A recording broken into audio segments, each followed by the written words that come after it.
परमात्मा भगवत गीता में कहते हैं कि मैं ही सबकी शुरुआत हूं, मैं शुरू से भी पहले था और सब खत्म होने के बाद भी रहूंगा।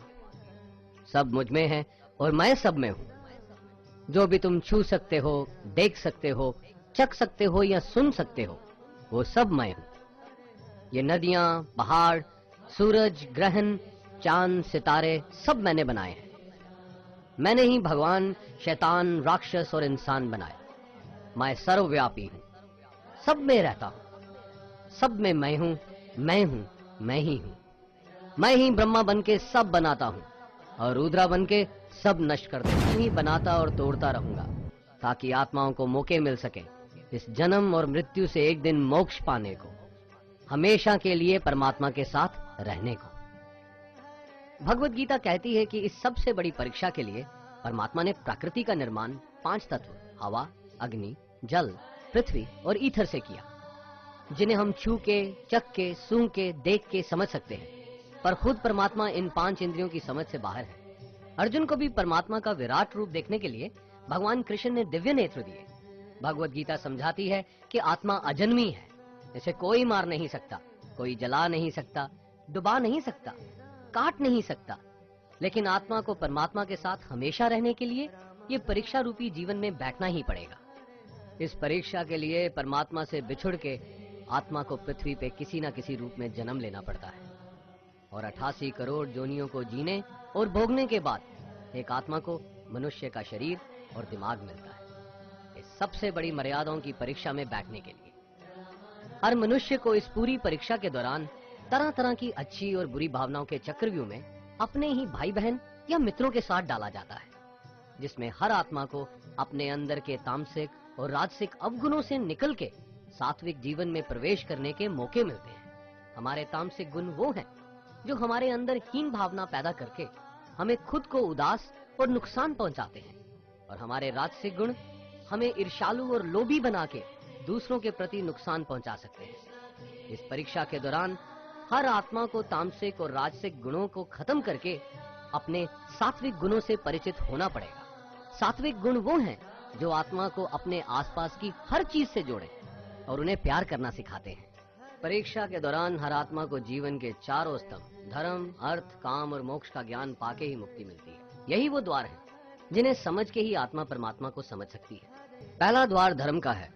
धर्म वही है जो धारण किया हुआ है, जैसे आपका दिल मानता है, जैसे झूठ नहीं बोलना, चोरी नहीं करना, भगवान का निरादर नहीं करना, दूसरों को नुकसान नहीं देना, यही सब धर्म है। और हर आत्मा को अपने जीवन काल में हर समय धर्म का पालन करना होगा और उसकी रक्षा करनी होगी। दूसरा द्वार अर्थ का है और घोड़ा इसका प्रतीक है। हर आत्मा अपने हर जीवन काल में अपने पृथ्वी पे होने का अर्थ या मूल कारण समझेगी, इस जिंदगी में भोगने वाली चीजें और रिश्तों का आनंद लेगी। तीसरा द्वार काम का है। भगवत गीता समझाती है कि हर मनुष्य के अंदर काम, क्रोध, लोभ, मोह, अहंकार और ईर्ष्या जैसी 6 भावनाएं हमें अपने और दूसरों के प्रति नुकसान पहुंचा सकती हैं।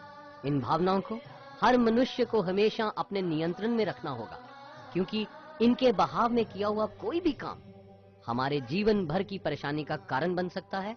और एक आत्मा संतोष और सादगी से इन भावनाओं पे हमेशा के लिए विजय पा सकती है। चौथा स्तंभ मोक्ष का है और हाथी इसका प्रतीक है। इस परीक्षा रूपी जीवन में हर समय कुछ इच्छाएं रखता है। कुछ इच्छाएं एक ही जन्म काल में पूरी हो जाती हैं, पर कुछ अधूरी रह जाती हैं और उनके पूरा होने के लिए आत्मा को वापस पृथ्वी पे आना पड़ता है।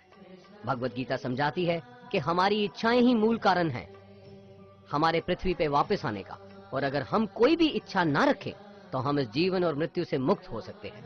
ये द्वार माफी का भी है। जिन्होंने आपके साथ बुरा किया उनको माफ करके, और जिनसे आपने बुरा किया उनसे माफी मांग के मुक्ति पाई जा सकती है। जब तक आत्मा इन 4 दरवाजों धर्म, अर्थ, काम और मोक्ष को समझ नहीं लेती, तब तक आत्मा को बार बार इस मनुष्य रूप में आना ही पड़ेगा। परीक्षा का समय खत्म होते ही आत्मा शरीर और अन्य सब वस्तुओं का त्याग कर देती है। जो भी संसार में रहकर बनाया वो अब किसी और का होगा, और आत्मा अपने कर्मों के फैसले के लिए चली जाती है। आत्मा के अच्छे बुरे कर्मों का हिसाब होता है। अपने अच्छे कर्मों के लिए आत्मा कुछ वक्त के लिए स्वर्ग और दुष्कर्मों के लिए नरक पे चले जाती है।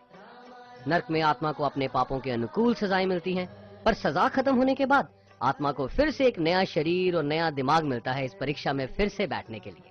और हर परीक्षा में वही सब फिर दोहराया जाएगा, जिंदगी के 4 स्तंभ धर्म, अर्थ, काम और मोक्ष को समझने के लिए।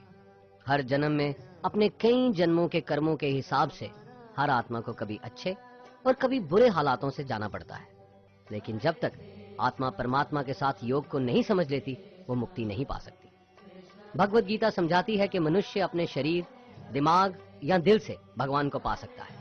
शरीर द्वारा किए कर्मों के माध्यम से परमात्मा को पाने को कर्म योग कहते हैं। ऐसे कर्म जो परमात्मा की इच्छा से हों और दूसरों के कल्याण के लिए हों। भगवत गीता समझाती है कि एक आत्मा दिमाग से भी परमात्मा के साथ योग लगा सकती है। इसे राजा योग कहते हैं, क्योंकि दिमाग या मस्तिष्क सब इंद्रियों का राजा है। एक मनुष्य अपनी आस्था, सांस प्रणाली, आसन, अभ्यास, साधना और तपस्या से परमात्मा को इस योग के रास्ते पा लेता है। इस योग को समझने के लिए हमें अपने अंदर की एनर्जीज यानी चक्रा और कुंडलिनी को समझना पड़ेगा। आत्मा मस्तिष्क से मेडिटेशन या ध्यान लगा के परमात्मा के साथ योग लगा सकती है। परमात्मा भगवत गीता में कहते हैं कि अगर किसी आत्मा को धर्म ना भी समझ आए, योग ना भी समझ आए, पर अगर वो मेरी शरण में आ जाए तो मैं उसके सारे पाप माफ कर देता हूँ। परमात्मा को ऐसी दिल की गहराइयों से पुकार के पाने को भक्ति योग कहते हैं। लेकिन कभी आत्मा अपने होने का मूल कारण भूल के धर्म का उल्लंघन करे या पाप के रास्ते पे निकल जाए, तो उसे ठीक करने के लिए परमात्मा खुद किसी रूप में पृथ्वी पे जन्म लेते हैं।